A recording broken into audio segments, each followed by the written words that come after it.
কর্তৃক স্বাক্ষরিত একটি স্মারকলিপি দেওয়া হয়েছিল সোনাগাজী উপজেলা নির্বাহী কর্মকর্তা এবং জেলা প্রশাসকের কাছে, যেখানে নুসরাত, নাসরিন এবং ফুর্তি সম্পর্কে বলা হয়েছে তারা বিভিন্ন ছেলেদের সাথে সম্পর্ক করে মাদ্রাসার সম্মান নষ্ট করছে।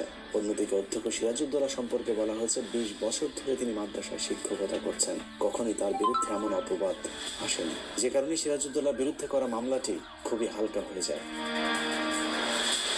এরই মধ্যে মাদ্রাসায় অন্য সব শিক্ষার্থীরা নুসরাত, নিশাত এবং ফুর্তির সাথে কথা বলা বন্ধ করে দিলে নুসরাত খুব একা হয়ে যায়। সিরাজউদ্দৌলাকে ফাঁসাতে মাদ্রাসায় কারো সহায়তা না পেয়ে নুসরাত অন্য রাস্তায় হাঁটতে শুরু করেন।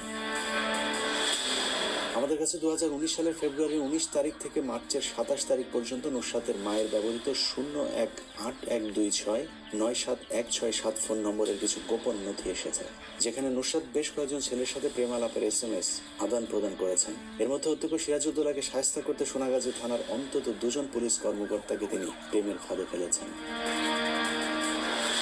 1 মার্চ 2019 থেকে 25 মার্চ 2019 পর্যন্ত 9টি এবং 27 তারিখ পর্যন্ত আরো 9টি, মোট 18টি SMS এ নুসরাতের 2 পুলিশ কর্মকর্তা সহ অন্তত 4 জন প্রেমিকের সাথে চ্যাটিং হয়েছে, যেখানে দেখা যাচ্ছে নুসরাত সোনাগাজী থানার তৎকালীন সাব ইন্সপেক্টর শরীফকে স্যার সম্বোধন করে লিখেছেন, আপনাকে আমার খুব ভালো লাগে, আপনি রাগ করলেও আমার শুনতে ইচ্ছে করে। ওরা মনে করে আমি খুব ভালো আছি, আমি আসলে ভালো নেই, আপনি আমার আশা হয়ে গেছেন, আপনাকে আমি সব দিয়ে দিব। এরপরে তিনি তার আরেক প্রেমিককে লিখেছেন, তুমি আমার জীবনের স্বপ্ন হয়ে গেছো। তারপরের SMS এ নুসরাতের এক জানের সন্ধান পাওয়া গেছে। তবে পুলিশ কর্মকর্তার সাথে তার প্রেমের সম্পর্কের কারণটি 25 তারিখের SMS এ পাওয়া গেছে, যেখানে তিনি ওই কর্মকর্তাকে লিখেছেন, আচ্ছা স্যার, আপনি কি সিরাজউদ্দৌলাকে কিছুই করবেন না? সম্ভবত সাব ইন্সপেক্টর শরীফ কিছু করতে রাজি হয়নি, যে কারণে নুসরাত এরই মধ্যে থানার আরেকজন কর্মকর্তাকে টার্গেট করেন। কিন্তু ওই কর্মকর্তাকে অনেক চেষ্টা করেও না পেয়ে অবশেষে 27 তারিখে নুসরাত কিছুটা অভিমান নিয়ে লিখেছেন, ভাইয়া অনেক জ্বালাইছি, শেষ একটা কথা বলে যাই, শরীরের যত্ন নেবেন, আল্লাহ হাফেজ।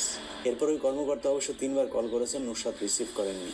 তবে তারপরে অবশ্য তাদের মধ্যে চ্যাটিং হয়েছে, যেখানে নুসরাত ঘুরে ফিরে ওই কর্মকর্তাকে সিরাজউদ্দৌলাকে শাস্তি দেওয়ার কথাই বলেছেন। সবশেষ ওই কর্মকর্তাকে নুসরাত লিখেছেন, সিরাজউদ্দৌলাকে শাস্তি দিতে পারলে আপনি যা চাবেন আমি তাই দেব। তাতে কোনো আশা না মিললে নুসরাত খুব হতাশাগ্রস্ত হয়ে পড়েন। এর বাইরেও নুসরাত ওই চ্যাটিংয়ে আরো একজনের সাথে কথা বলেছেন, যেখানে খুব গুরুত্বপূর্ণ একটি বিষয় রয়েছে। নুসরাত লিখেছেন, আমি আজ অনেক খুশি, আমার সাথে আজ আমার পরিবারের মানুষেরা কথা বলেছে। এটাই প্রমাণ করে নুসরাতের পরিবারের মানুষেরাও সম্ভবত সিরাজউদ্দৌলার বিষয়টি নিয়ে তার সাথে কথা বলা বন্ধ রেখেছিলেন।